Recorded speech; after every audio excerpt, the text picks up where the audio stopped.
Good afternoon, ladies and gentlemen. I'm Colonel John Giordano. I'm going to be your session chair for this cyber operations series of talks. We have 3 great talks lined up for you this afternoon. If you recall back to General Nakasone and his introductory remarks yesterday, he talked about 3 things, and one of them being people. He also talked about partnerships and technology. And then we had General Milley yesterday, who pointed out that there's a generation of attendees at this conference that are of the 25, 26, 27-year age range that will be the future of cyberspace operations. So this afternoon, I'm pleased to welcome these 3 groups of current and future cyberspace operators to talk to us about research they've been doing. Now, many details about Department of Defense cyberspace operations are not releasable to the public. But fortunately, the people that we have lined up for you this afternoon have been doing work that is ready to be discussed at a forum like this. None of what we're going to encounter this afternoon is finished work. Our cyberspace operations begin, effects are achieved, and they end, but research is a continual process. So as we go through these series of talks this afternoon, please keep in mind some of the things that you would like to see these researchers continue to think about and continue to work on, and ask them questions along those lines and bring your salient points to their work. Because while they are the future of our cyberspace operations, they will benefit from your experience, your knowledge, your wisdom, and your insight. So with that, I want to introduce the theme, Beyond Cyberspace Operations. Sounds pretty generic. This afternoon, we're going to hear about trolls, terrain, and technology in this track. It's quite alliterative. I did not construct that. That's just the way these papers arrayed themselves. We're going to start out with Captain Stephen Hawt, Captain Mark Klink. Stephen is a West Point graduate. Mark went to Ball State.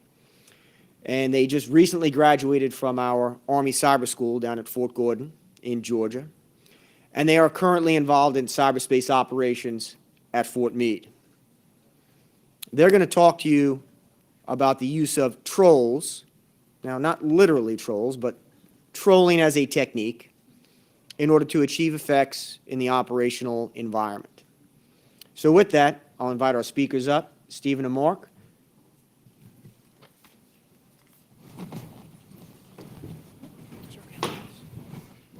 Hi, thank you all for coming. Slide, please. Slide, please. I'm Captain Hart. This is Captain Klink. Okay, thank you. And we're here to introduce trolling as a military strategy. If you could hit the next slide, please. So to introduce this topic, we're going to do a quick case study on the Chief of Staff of the Army. So if everyone was here yesterday, you got to see the Chief of Staff of the Army speak. So we're going to do a simple operation kind of to explain what trolling is and how it can be used. So we're going to put out the message that the Chief of Staff of the Army isn't going to root for Army this year at the Army-Navy game. Crazy. That could never happen. But we're going to make it look like that's what's going on online. So next slide, please.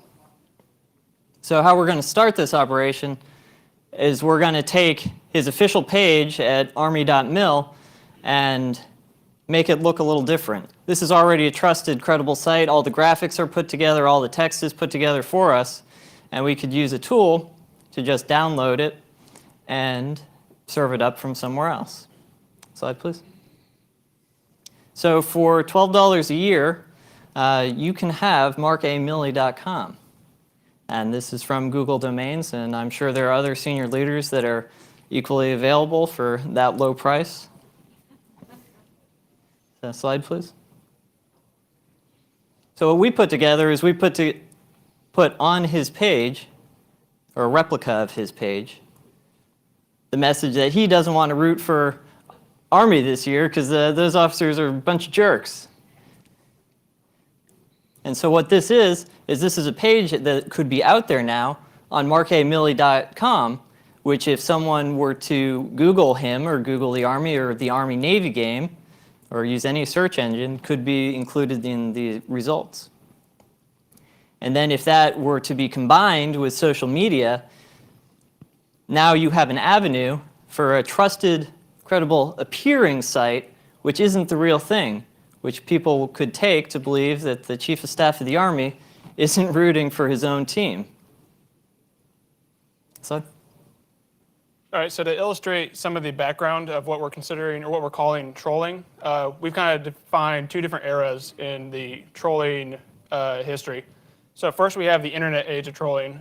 This is the early days of the internet up until a couple of years ago, where a lot of the trolling that was happening was off-topic or offensive material that was traded between people in forums, but it largely stayed online. So what happened online stayed online, didn't really spill into the public sector or the public media. But in the last 5 years or so, we've seen a shift in how trolling is being used into a more information-focused or information age of trolling. We're starting to see the emergence of nation-state endorsed trolling operations at a global scale. And what's happening online now is now being spilled over into mass media and being consumed by people who wouldn't ordinarily get their information from the internet. So American adversaries have weaponized information to attack the American social and political environment. So this is a quick picture that's been distributed around the internet as a way of depicting Russian trolls. To cover basically what we're defining our threat picture as, this goes for both the Americans and our allies.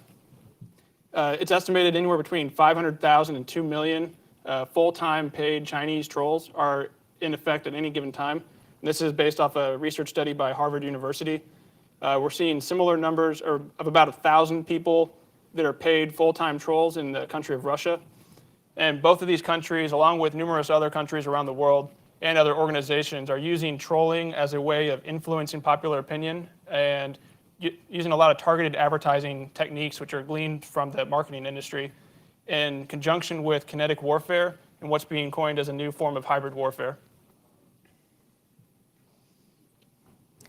Unfortunately, a certain segment of the population is fairly susceptible to trolling. Even though the example that we just gave sounds silly, if you've never heard of who the Chief of Staff of the Army is or you have no familiarity with him, what you find in a search engine results may be very relevant to you, even though that's not something that is put out by a credible source. NATO Stratcom looked at how Latvia was experiencing the annexation of Crimea. And what they found was a certain subset of their population would go onto a legitimate website which had news about the events, and then they would look at the comments where the Russian trolls had put in new comments to say that everything was going great. There are supportive messages in those comments which people are believing to be true, and not the actual text of the article. Also, they looked at the Finnish experience. This was journalists, and they found that in that case, what they were doing is they would put together a news article which has some factual relevance. There are pieces of it that are real, but what they're trying to do is they're trying to change the tone and how people are perceiving what's happening in that conflict. In the United States, during the election, there were articles that were put out that kids were being kept inside of a pizza shop. And unfortunately, Mr. Welsh went to that pizza shop and tried to set them free with his weapon and put a hole through their roof before he was promptly arrested. And finally, what I want to point on is that sometimes this can be used in platforms that already exist, such as when neo-Nazis were trying to target religious minorities using Facebook's advertising tools. So the more foreign influence embeds itself into news, services, or other mediums, the more difficult it becomes to identify that you're looking at something that someone is trying to use to change your opinion, and that person or organization could be a foreign intelligence service.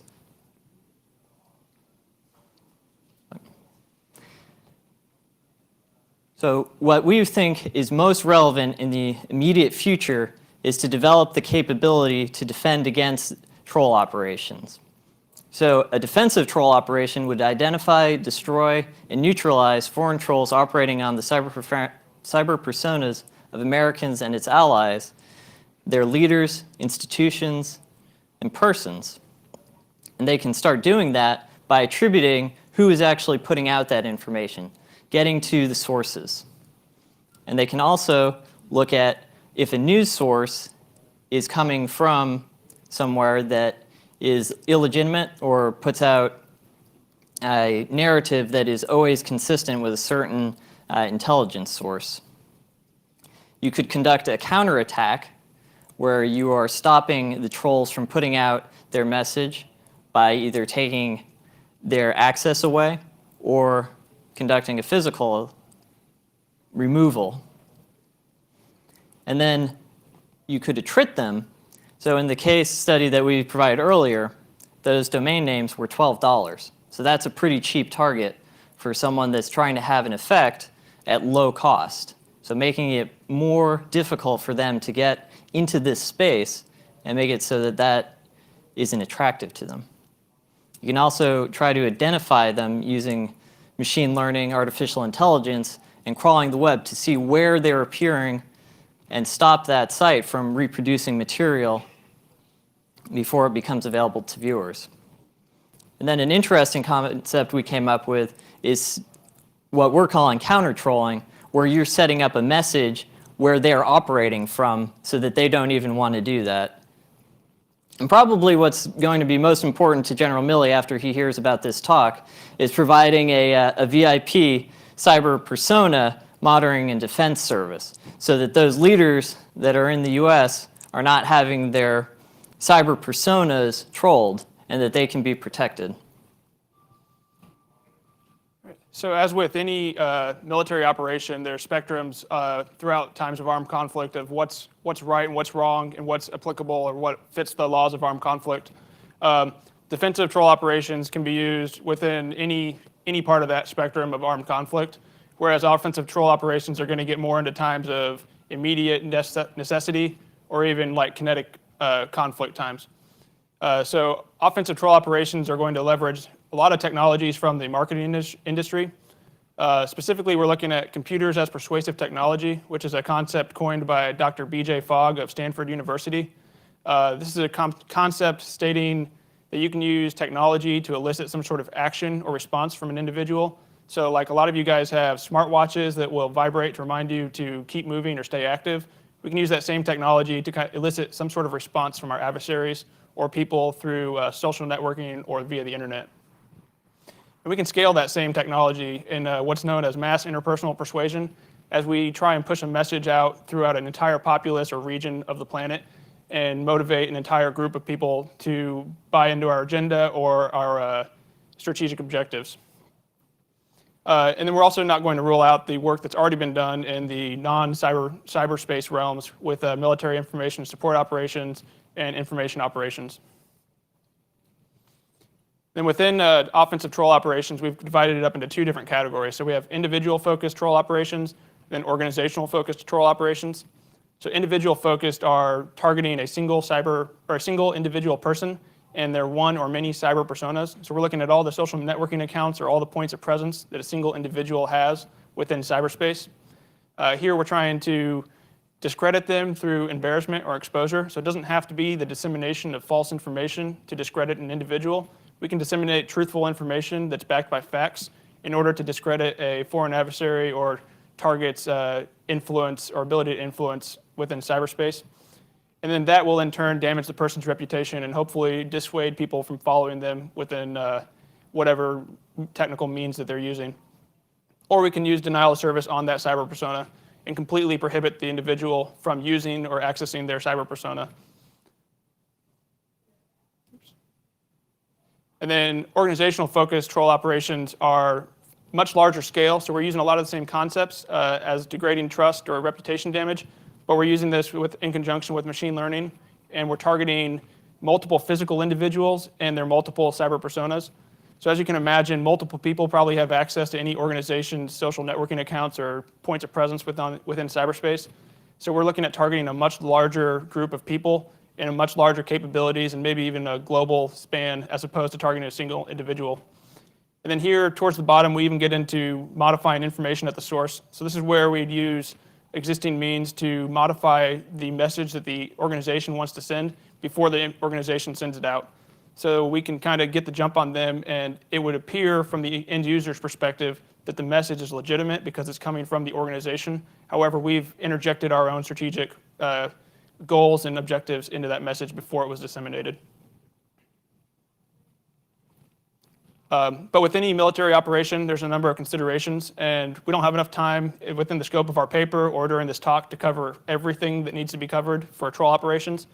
So we've identified a couple moral and legal considerations that still need to be addressed for trolling to become a viable military strategy. On moral and legal considerations, we're looking at automation as a problem.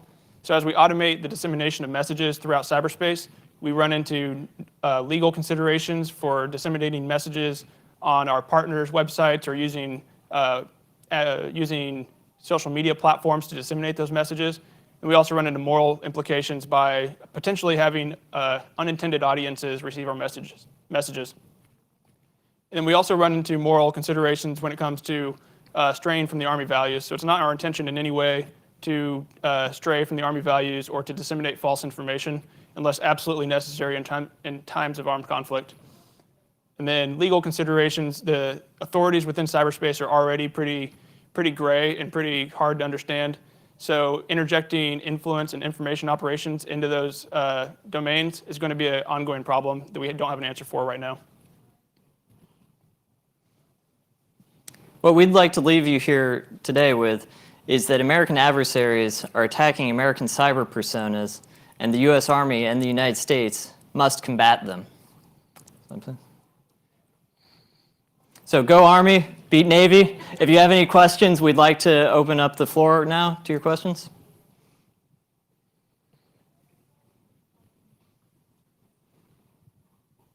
So trolling, like information operations in the context of cyber, I think that the technical background required to do cyber, while difficult to acquire, is pretty well understood. You need to know networks, you need to know endpoints, and you need to know software. It's a whole different skill set when it comes to social engineering, the sort of stuff you need to do for trolling. You got to have, political, social awareness. You got to be able to identify when information is inaccurate and why, and what the message is trying to be conveyed is. I don't think our existing cyber training pipelines are well equipped for this sort of thing. Have you done any research into who is currently good at this sort of stuff? What sort of resources could be tapped to get the U.S. Army good at this sort of stuff? Because I feel like while it falls under cyber, it's a very different challenge than one that's traditionally tackled with cyber. So I think that we originally kind of planned out a sample battalion infrastructure. So what we would recommend as a battalion or our proposed unit buildup. And a lot of that, probably about a third of that, was going to consist of I/O personnel. So people that have from the PsyOps field and from the I/O field that have experience disseminating messages and crafting messages, along with linguists to understand the culture and the language in the area that we're operating. However, I think that there's a gap in cyberspace right now where we're not tapping that to the full potential that we could. And we have some capabilities within cyberspace that we can build upon the existing work that's been done in the I/O community. I think it'll be a pretty good synergistic effort between the both communities. I'm Chairman Rock from the U.S. Naval Academy. If a state actor conducted a severe enough trolling operation against the United States, do you think a kinetic response could ever be considered appropriate? That would depend on the proportionality of what that attack was, how severe the trolling operation was. It could, at some point, along that spectrum of armed conflict, necessitate a kinetic operation. Without actually knowing the specific type of troll attack that they conducted, it's not easy to say. All right. So one of your definitions of a trolling operation is releasing actual true information to defame a person of interest. And one of your considered con-ops for responding to that is changing the narrative. Have you considered the legality and even more so than that, the morality of using American military might to influence the actual public perception of U.S. persons? Yes, we have. So this is not something that would be directed towards a U.S. person. That would be wrong to target people within the United States or Americans. This is something that during times of conflict or war that could be used.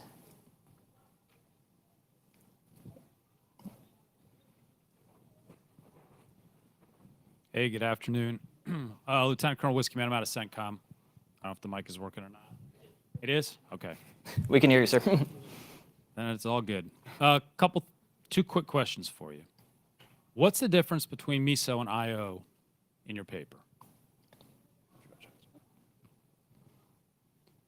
So we began to address the difference between MISO and IO, and we got into some issues with disclosing too much information in certain areas. That being said, I think that depending on who we're targeting could determine whether it's a political organization, a government entity, or whether it's a private individual. That could drive whether it falls under MISO or IO authorities. Okay, so I want to talk to you offline about that because from my perspective, we have a significant community problem identifying what those are. And because we don't have a good framework that we start from, we move down a couple of different lanes. Second thing for you is, how is this different, the trolling, from anything that's happened in the information environment prior to this? Are there any historical examples that you looked at where information has been used to incite violence, just not necessarily through the internet? So the focus of trolling, as we see it, is to work on the cyber persona.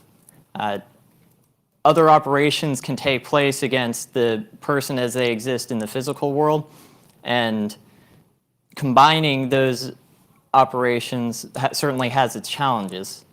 This is adding to that, making sure we're focusing on getting how they're consuming that information, which more and more is in the digital realm where their cyber persona is taken into account.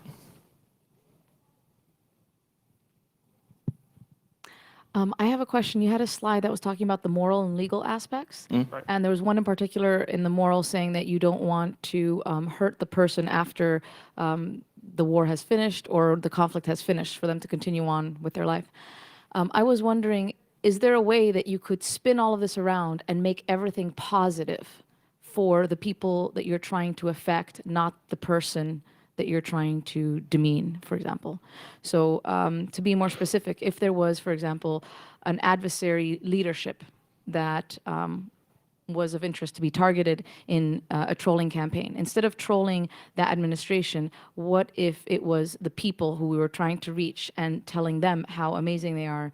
But I try not to say specifics, but trying to make it a positive spin using their culture, their history, and to show them an alternative, but in a positive way. Does that make sense?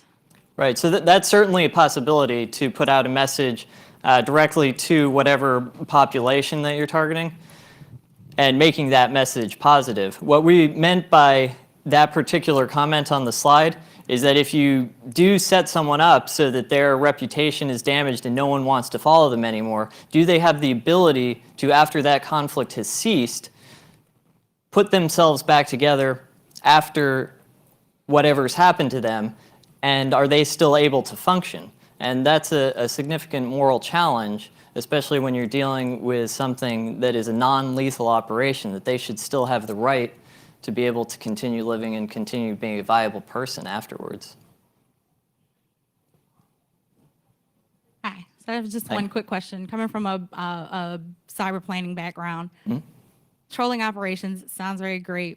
Most commanders want to know what am I getting? What's the bang for the buck? So have you guys put any thought into measures of effectiveness on these types of operations and what the planners can see or what the commander can say, yes, this would be something that I'd like to do? Good point. Okay. So what we were looking at is MIT Social Physics conducted a study where they were looking at measuring how a hashtag was moving through a population.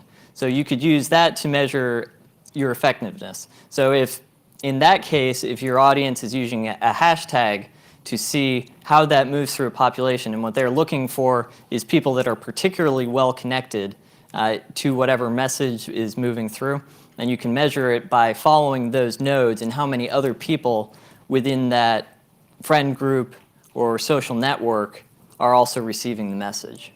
Is that more measures of performance, not necessarily effectiveness, whether your message is actually getting to the, I'm sorry. Okay. Thank you all.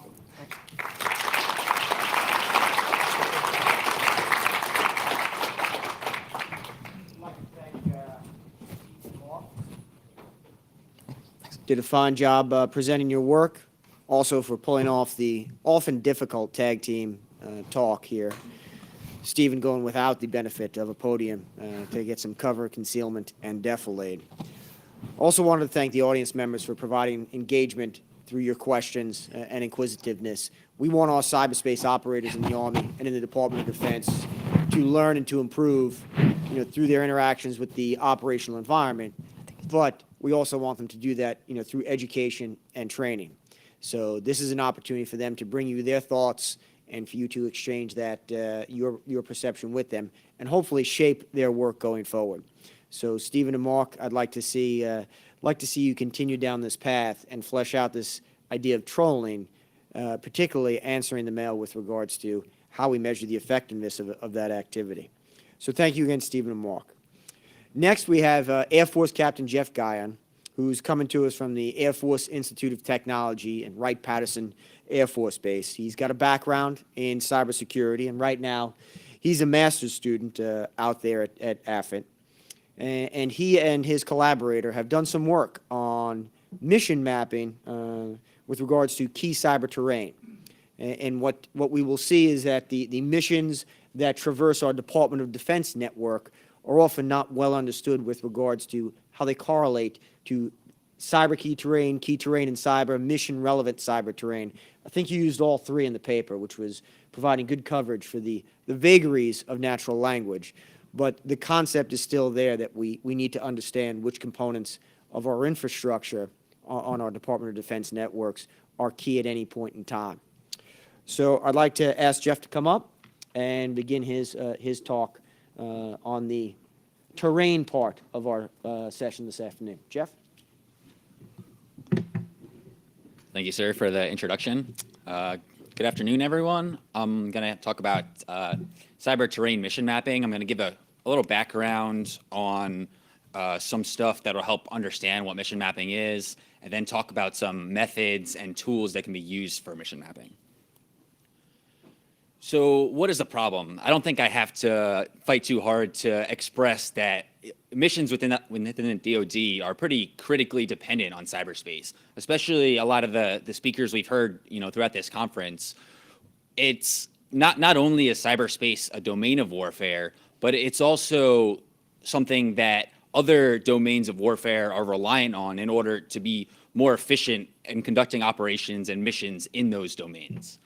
So, and the difference between cyberspace and some of the physical domains is it's an environment that's constantly contested by adversaries who can be anonymous and attack from remote areas. There's not a physical necessarily element to the key terrain, whereas, if you have control over this area, you have control over that terrain. In cyberspace, it's a lot more ambiguous to what the actual terrain is and, who might have control over it or who might have ability to manipulate or influence it.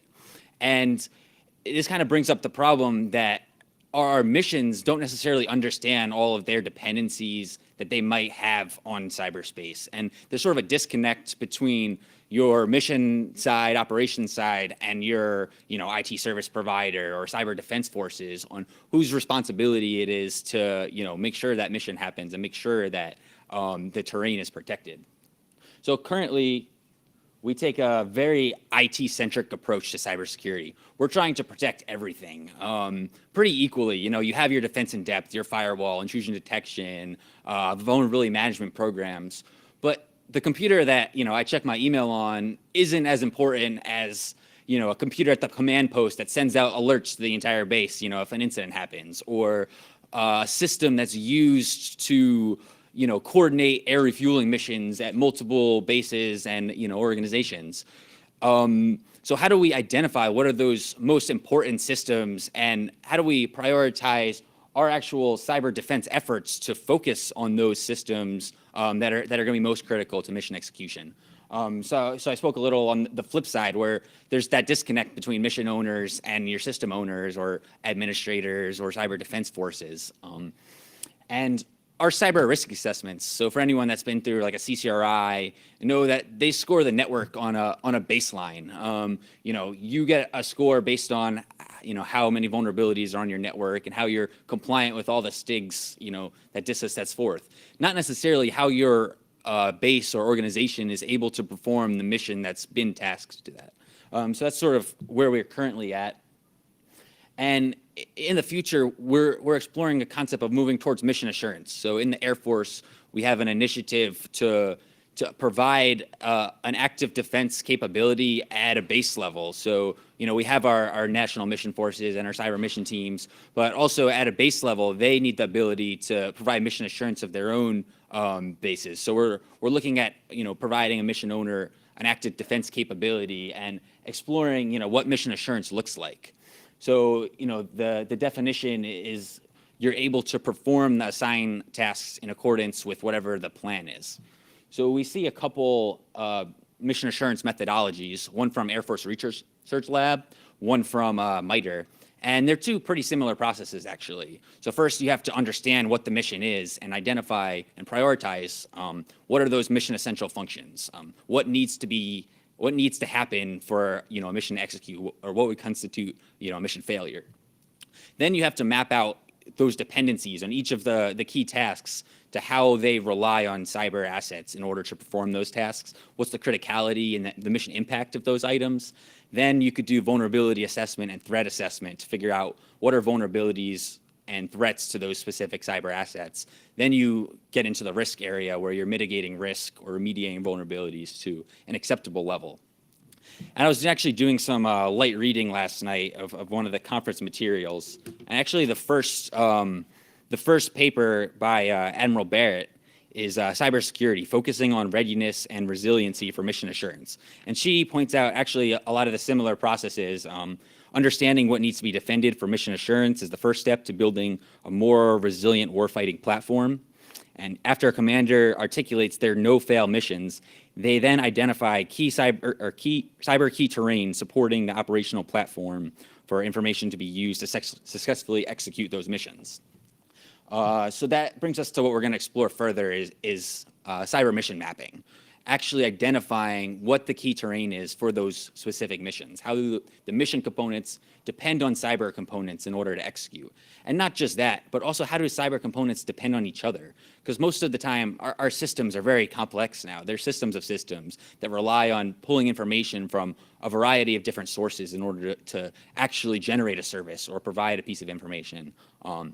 And they depend on networks, nodes, circuits, physical infrastructure. How do those dependencies look like? What are our points of failure we identify? And what are the specific assets that if are unavailable could result in mission failure?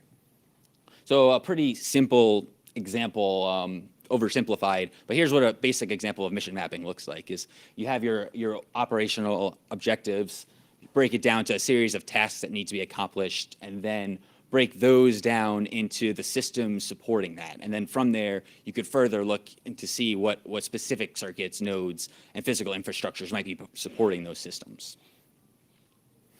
So we'll take a look at a few of the different mission mapping methods out there. Within the Air Force, we use functional mission analysis. This comes from systems theoretic process analysis for security, which is a PhD dissertation topic by Colonel Young out of the Air University Cyber College. So basically, this takes a very systems engineering approach to defining what a mission is.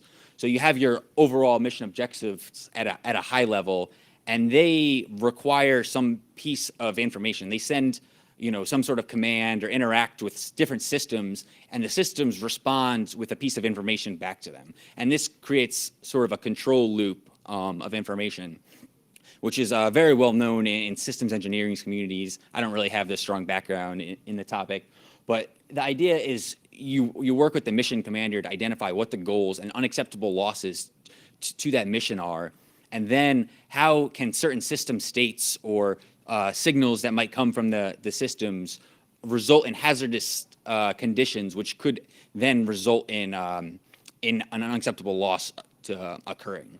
And this is kind of a pretty complex topic overall. If you go through it, it's about a week-long course at Air University.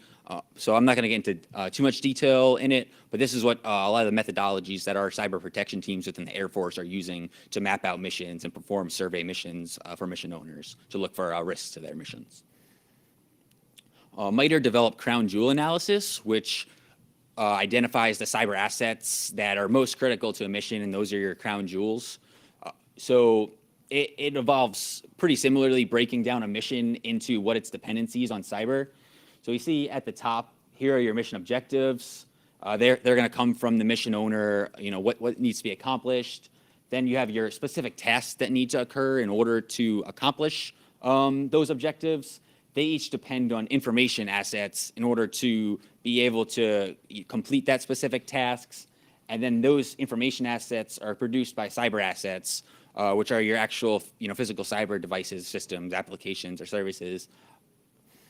And on the flip side, you can use this for mission impact assessment. So if you want to be able to figure out what the impact is of each of those cyber assets, it's some sort of simulation or wargaming to figure out if this asset's not available, what is my impact to my mission? And the effects of that, this outage would propagate upwards to the actual mission. So an outage in this cyber asset affects your ability and degrades your ability to produce these information assets, which would affect the ability to be used throughout these specific tasks, and ultimately it could result in mission failure.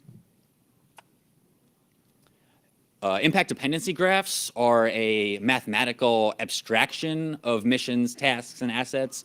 So it's more formally defining a mission as opposed in a graph-like structure where each child node has some sort of dependency or is a dependent of the parent node, and there's some sort of impact that can be calculated for each node what its effect is on the parent. So if you use some sort of logic, and you can use Boolean logic in here as well, in order to produce this mission, I need to complete these different tasks, and each of those tasks are mapped down to different services and assets. So if one of those assets becomes unavailable, you'd be able to calculate what the impact is on the specific mission or task. Ontology modeling is something that was developed by secure divisions of applied visions. It's something that models the relationship between attributes of a mission. So based on entity relationship attribute diagrams. So you have your mission, which is supported by a cyber capability, and that cyber capability is used by users or provided by a cyber asset in this example over here. Secure Divisions was actually looking, or Secure Decisions was looking at a way to automatically build these relationship diagrams for the information that's stored on a network. They produce a product called CAMUS, which is cyber assets mapping from users and systems, but it didn't end up being used in any sort of enterprise setting. Then dynamic mission mapping. This is something that we're looking into at AFIT, is how do we capture the temporal nature of missions and use it into a mission mapping relevance. So if we're trying to provide near real-time situational awareness, we need to be able to know when a mission is occurring and what the key terrain is for that mission as it's occurring. And then you'd be able to produce that transparency necessary for a cyber defense team to be able to perform an active defense mission as it's going, understand what the baseline is, what the systems need to be available when they need to be available. So that brings us to a couple of the tools. We have Dagger, developed by the Johns Hopkins Applied Physics Lab, CyCs, developed by MITRE, and MADS, developed by the Naval Surface Warfare Center, and it's funded by US Cybercom. So Dagger is a standalone Java application. It displays mission mapping details as a layered form. So at your top level, you have your mission, objectives, tasks, and it flows down to systems and services and physical infrastructure. The layer view is pretty good for representing smaller data sets, but it doesn't scale very well because it's tough to see what the dependencies could be. Here, if you scroll over items, it would show you what the dependencies are, but they're not immediately available. But they're also color-coded based on the status of those systems. So you can set up real-time data feeds, which are updated to show potentially what the status of each of those systems are. And if one becomes unavailable, it might become red, and the impact up to the mission might propagate upwards. So if you have a mission that's well-defined and only has a certain number of assets and reoccurring tasks that you can have within your control, Dagger could be pretty good to visualize that. And it's pretty flashy. It looks cool. Mission owners like to see it because, you know, it's that stoplight colored graphs. But for our cyber protection teams that use it, they don't really like it because it doesn't necessarily well define the relationships. And it's pretty technical to use and configure. CyCs displays mission mapping as a tree form. And they also have abstracted views where you can drill into information and to see more details of what events might be occurring that are impacting specific things. But it doesn't support any sort of real-time data feeds. So all the events that would be entered are entered in manually by someone. It's deployed as a web application, but for the most part, it's a standalone system. So different systems objects aren't shared throughout different organizations. You need a new instance of CyCs, which prevents the sharing of information. So we could see a little bit more details. Is, you know, if an event occurs that impacts System 6, you can see the effect propagate up to the mission, where it would have a degradation to System 1, and your ability to perform this mission essential function, and that would ultimately degrade your ability to perform the mission. And if you want to see a little more details, you kind of have these abstracted views. You can kind of see what events are occurring that might be impacting the mission, and what your system relies on or your task relies on, and what it impacts. And then MADS, I can't show you any images of it because it's not publicly releasable, but it has enterprise capabilities. So if an event occurred that impacted a system, every mission that was mapped to that system would be shown up as whatever degradation or impact would be able to be calculated automatically. It's integrated with some near real-time data feeds, so it pulls from dis-a-circuit status information and pulls general systems from some DoD sources. So it has a decent base of information already.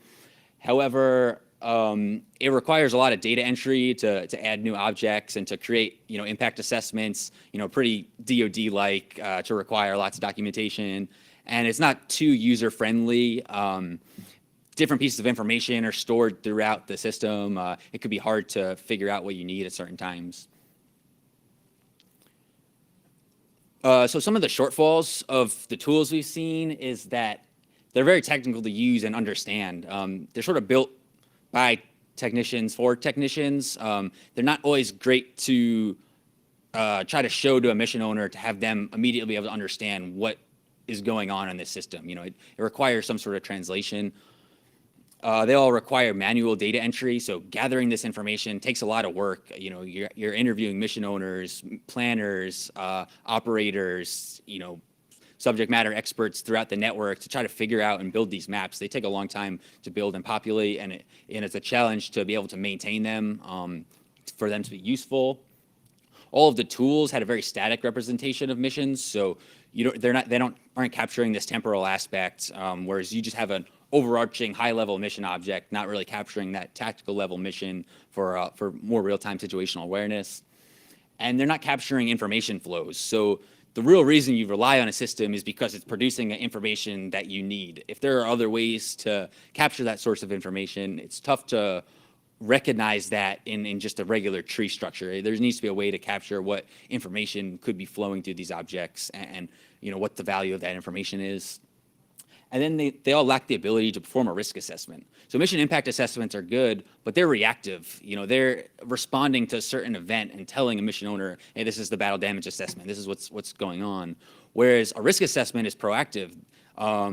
It can help identify areas where you need to prioritize either cyber defense activities or resources to patch certain systems. If you're able to pull in threat information and vulnerability information, then you're now able to say, hey, we have this vulnerability on a system that is being exploited by, WannaCry ransomware. This is a high, impact to your mission. If this was exploited, you need to, resolve this before we take further steps to planning the mission. So currently we're looking into solving some of those shortfalls I mentioned, building a more dynamic mission mapping tool with ability for both mission impact assessment and risk assessments. But I want to save a couple minutes at least for questions if anyone has any. And if we run out of time, my contact information is right here. I'm always looking to take feedback and comments.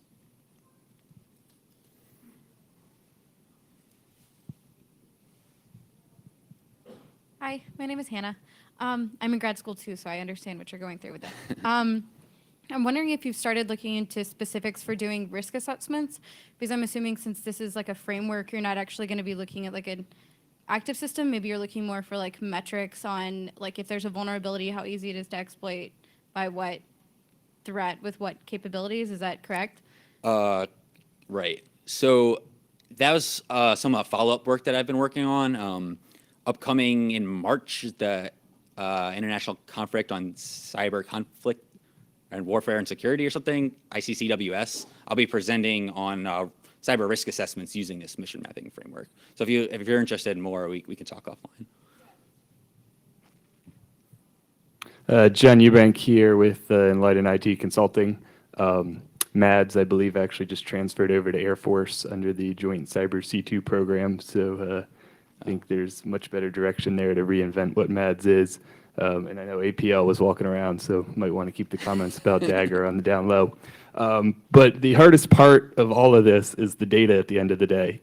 How do you see automating getting mission relevant data and then identifying the data that's sitting on existing assets and which assets have mission critical data? How do we go about actually identifying those assets that hold the key data? Yeah, and right now,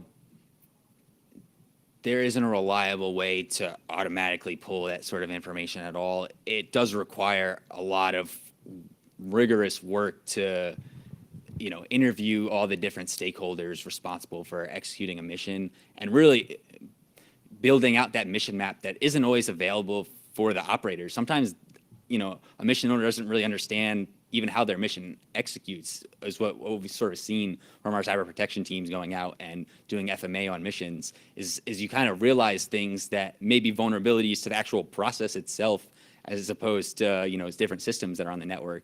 So it really just takes some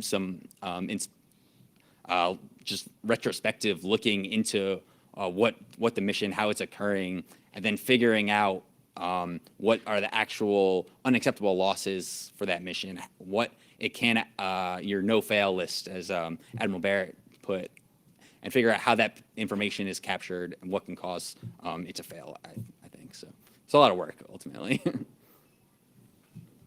Thanks, sir. I'd like to thank Jeff for not just for the talk, but also for pulling off the almost as difficult as the tag team talk. He gave us the Prezi demonstration today, which we appreciate. Before I hand off to our last speaker and introduce him, I do want to take one moment. I'm going to steal this right now. Not just for me, but hopefully for you all. I want to take a moment to recognize our ACI staff who've been working, the rooms here, but particularly in this room. They're the individuals wearing the yellow lanyards. they've been responsible for keeping us on time, on target, making sure everybody's had enough opportunity to give their talk and that you've had the opportunity to ask your questions. They've been working hard throughout the duration of the conference. When you get a chance, please give them a thank you. Also, if you think you've derived value from this CyCon conference, I would encourage you to reach out to Colonel Andy Hall, our ACI leadership, whomever you might know from the organization, or let me know, because the fact of this conference occurring was not necessarily a given, given the competing priorities that ACI has to attend to. And if you did derive that value, it's great to express that in surveys or send emails.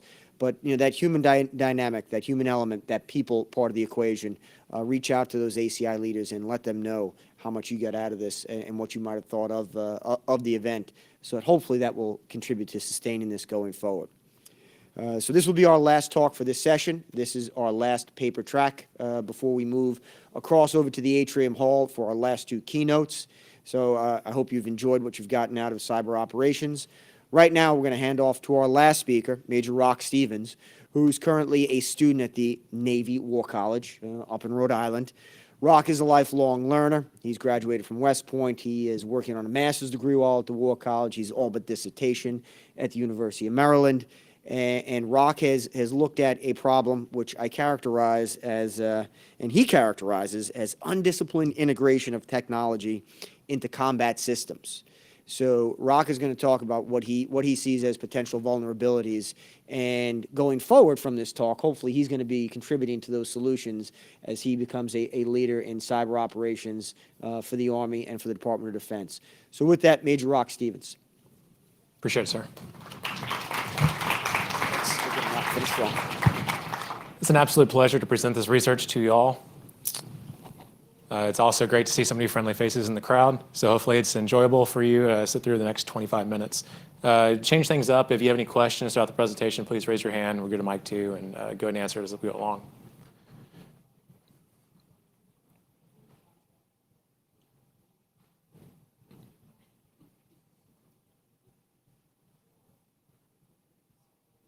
If we could start, that'd be sweet. Yeah, well, yeah. Irony. We can go ahead and start. All right, so the U.S. has a history of integrating technology in its weapons platforms to achieve an advantage over the adversary. And we have examples that date back to World War II, where we have the introduction of precision guidance munitions.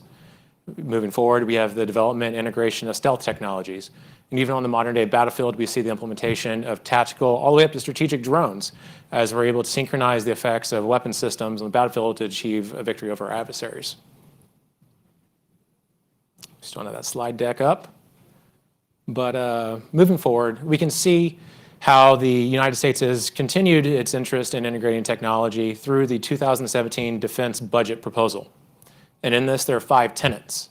4 of them, when we get the slides up, you'll see are very much reliant on technology integration within moving forward over the next 20, 25 years.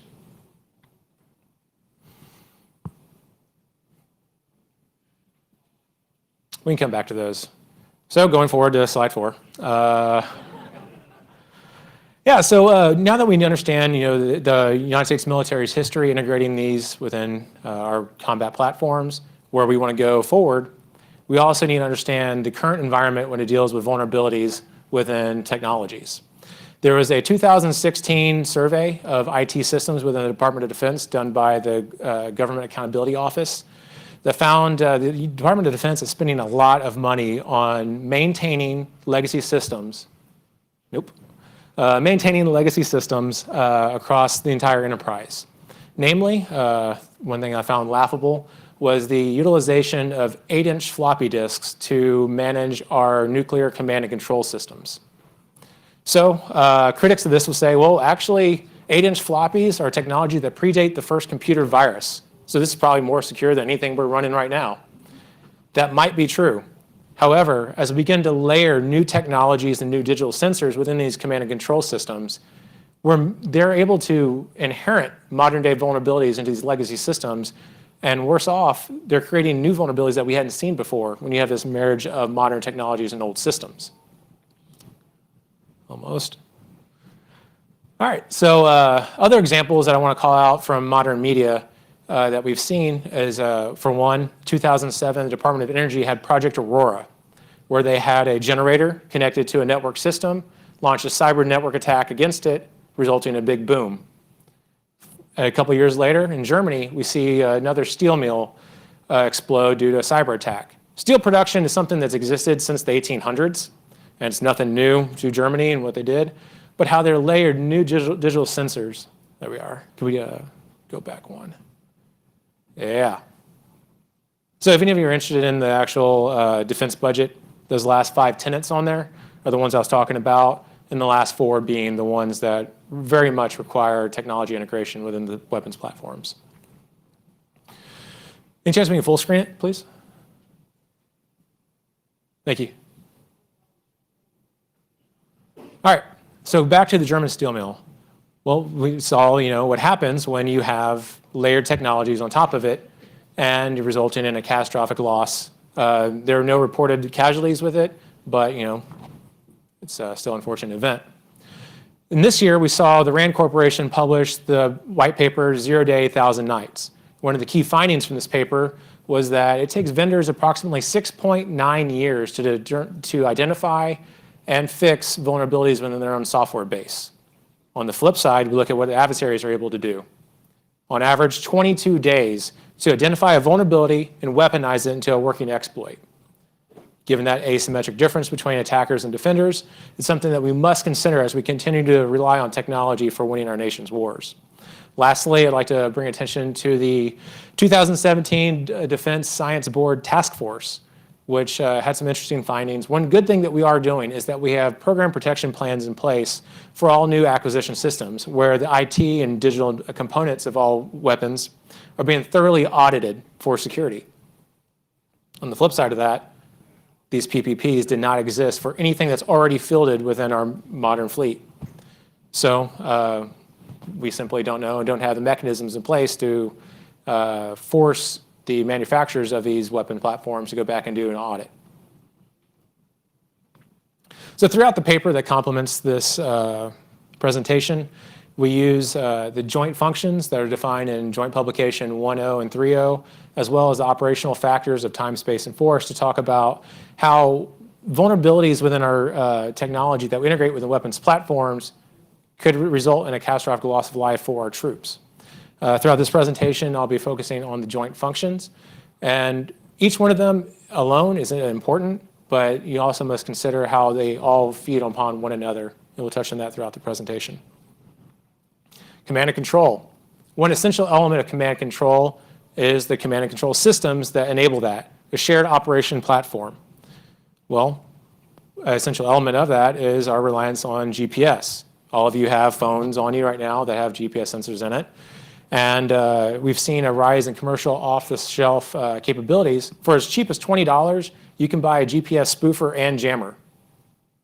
So when you take that availability and look at how U.S. military is using GPS, there's some concern there. In 2013, researchers at the University of Texas at Austin conducted a proof-of-concept attack against a yacht. In this spoofing attack, they forced the yacht to all of its digital sensors to read that it's hundreds of meters off from its actual location. And as I mentioned, all of you have phones with GPS. A lesser known essential aspect of GPS is how we use the timing signals from GPS for secure military encryption. So with a loss of GPS or a loss in confidence of its signal, it's going to force us to use less secure communication means, which would be more advantageous for an adversary to go and intercept, essentially leaking operational security plans to the adversary. And in modern news, I'd like to bring to attention maritime vessels outside of harbor in Russia. All of their sensors at the same time reporting that they were located 12 miles inland at the site of the Sochi Olympics. This revelation led researchers to speculate that this is now Russia integrating new TTPs within their information warfare capabilities. Robots. So the robot that's pictured here is the Darpa Atlas robot.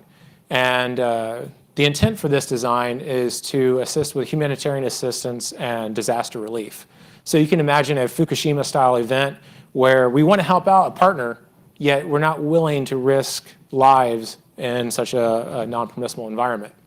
Human-machine teaming, one of the essential components of the 2017 DoD budget, features proposals like this.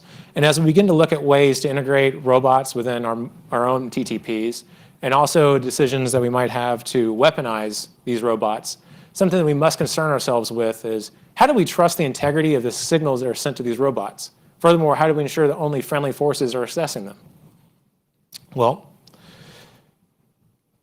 actually, to back up one. So there was a recent report this year by the company IO Active that did an assessment, a very cursory assessment of lots of commercial off-the-shelf robots that were available for purchase. They found that most of them were exploitable, not through any vulnerability, but just because of poor web admin panels or default credentials. Of the ones that they weren't able to use these particular findings on, they were easily exploitable.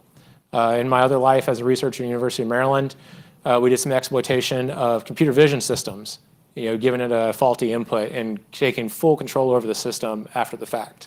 So this is a very important considerations for us moving forward. Fortunately, we have capabilities like cyber reasoning systems. We saw the debut of these at 2 years ago at DEF CON during the Cyber Grand Challenge. If you're not familiar with cyber reasoning systems, what they are is autonomous systems that can automatically enumerate the attack surface of a code base, identify vulnerabilities, and on the fly generate exploits. So how can we use this within the DoD? I believe that we can digitize a lot of our systems to include the robots that we're looking at fielding for humanitarian assistance, and continually conduct pen tests on them to identify vulnerabilities, patch them, and when we patch them, ensure the patch doesn't induce new vulnerabilities. It's an amazing opportunity that we have there, leveraging something by a partner organization like Darpa. Intelligence. So we must consider the 2009 essential theft of schematics and code base for the F-35 Joint Strike Fighter. And in this, we saw a couple years later, China debut the J-31, which had striking similarities to our F-35. So with the outright theft of IP and essentially conducting the research and development for our near peer, we also must consider, how do we ensure that the code base that is left behind has integrity? There's nothing inserted there. More importantly, it's not just a US issue as the Joint Strike Fighter is being fielded to allies. Another consideration with respect to intelligence is the rise of commercial off-the-shelf drone capabilities, where you have companies like DJI. They're producing some of the best available drones for very cheap. When you compare what the high-end DJI drones can do versus the tactical equivalent for the Army, like the Raven is about 100 times more expensive.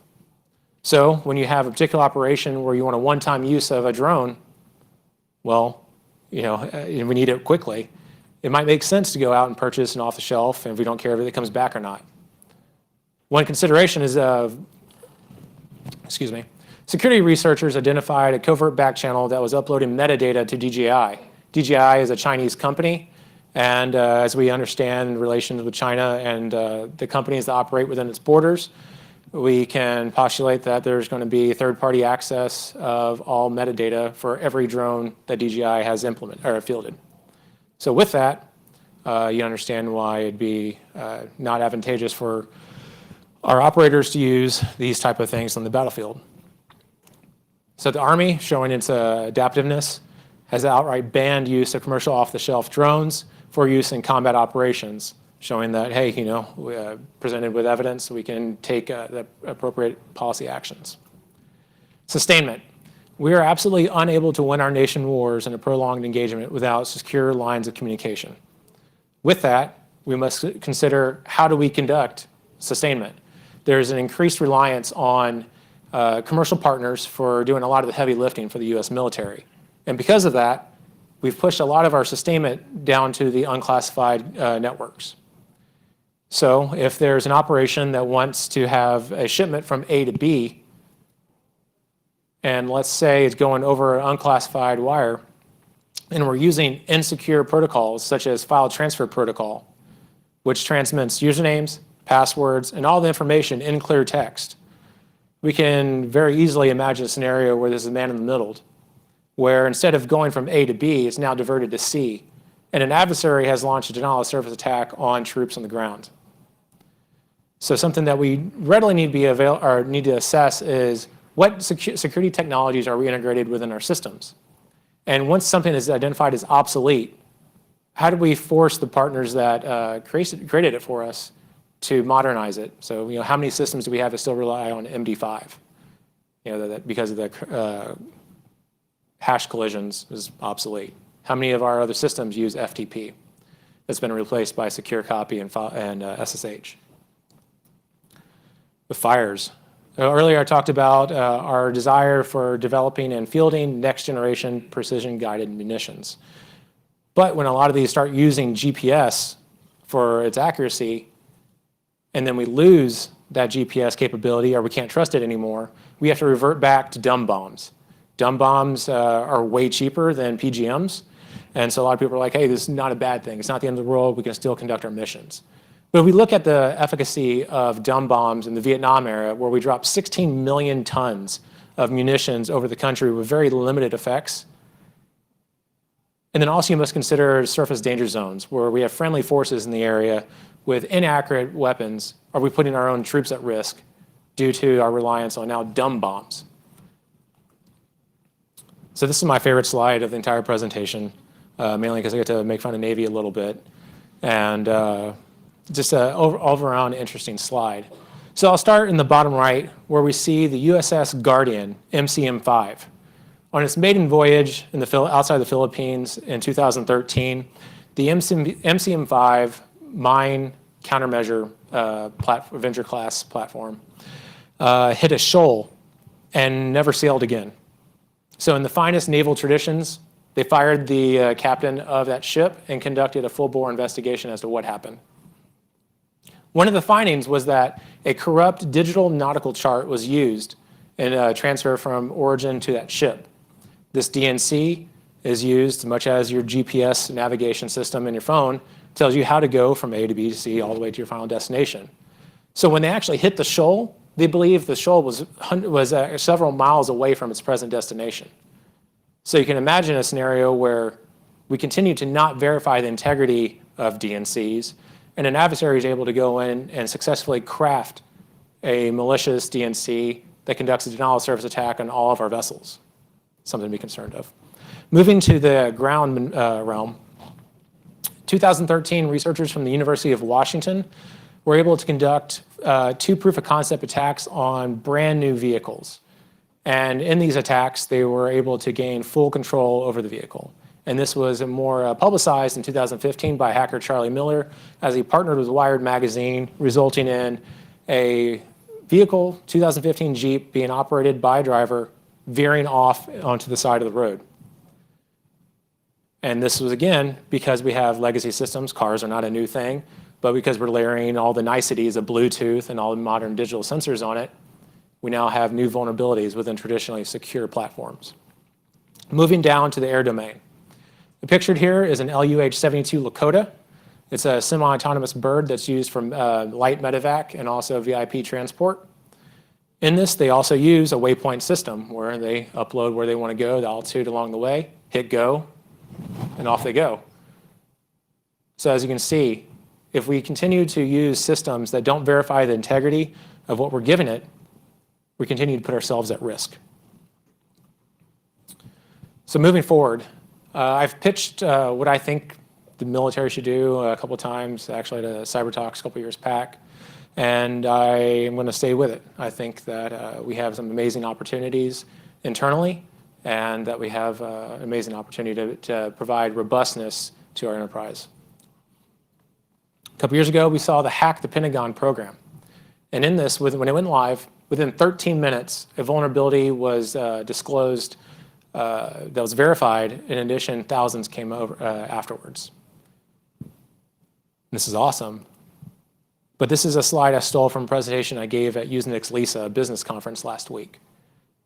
The Hack the Pentagon is essentially a limited scope program where we're worried only about that green circle over there. In that green circle, hackers have at it, get whatever you want. But that red square, under no circumstance will you touch that, because that's the most valuable assets within our organization. And if you attack that, That's an unacceptable loss. But note, our adversaries don't have a limited scope. That this little red square here is accessible to our adversaries. So we're intentionally building blind spots by having limited scope engagements.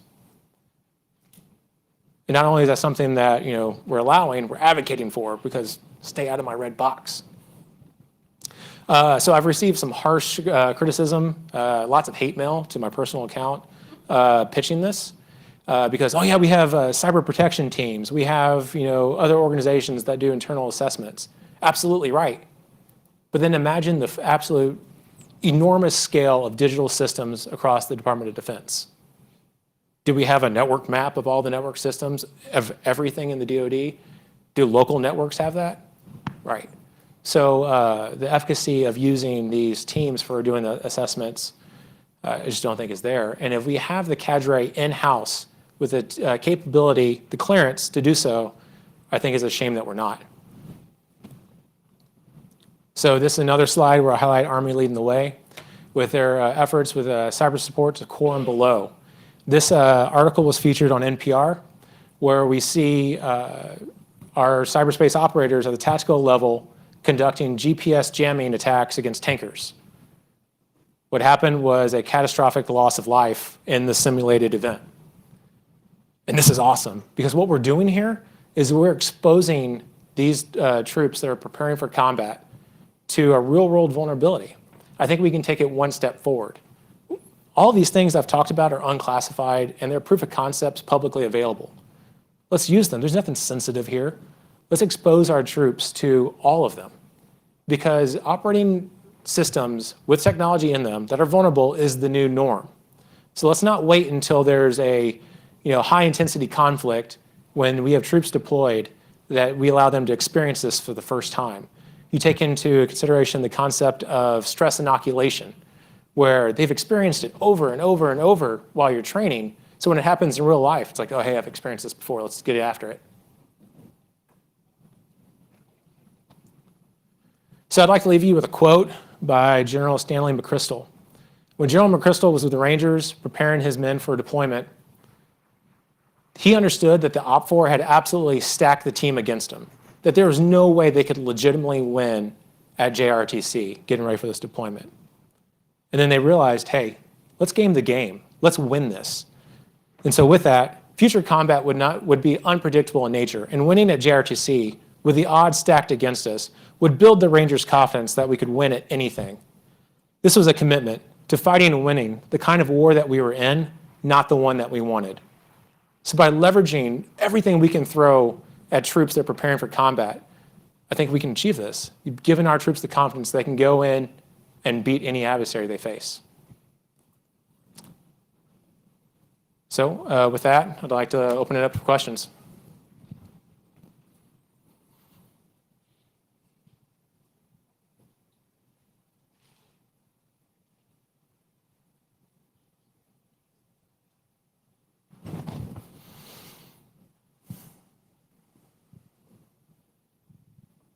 We have one more here too. Hi, my name is Conrad Hawk. I'm a cadet at Texas A&M. Gig 'em. Whoop. So I have a question for these hardware issues you're finding. Yeah.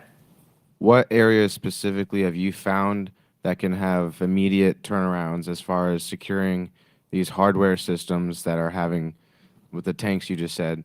Well, where do you see immediate progress or potential progress moving forward with R&D efforts?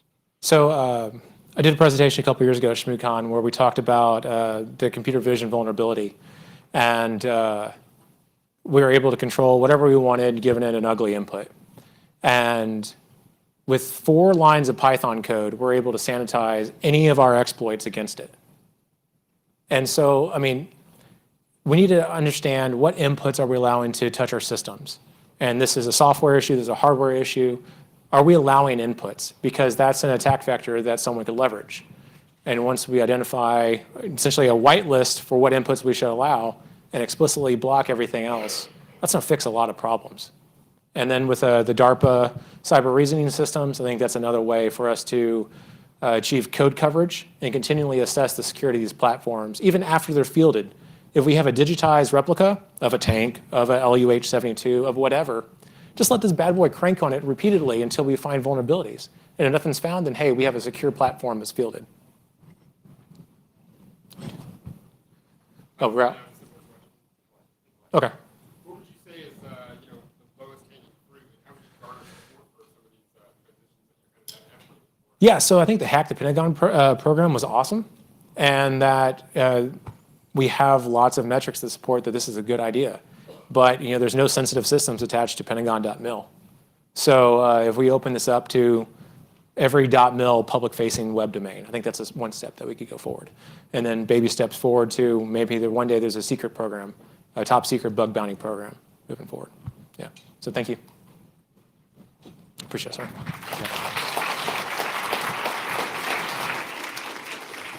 Excellent job, Rock, in overcoming adversity and demonstrating that you don't really know your research until you have to give your talk with no notes or slides, a close corollary of the postulate that you should never ask an aspiring PhD about their research unless you have half an hour to kill. So well done, Rock. Thank you to you. Again, thanks again to our ACI staff. Thank you as audience members and attendees at the conference for joining us here at CyCon. We conclude the cyber operations track.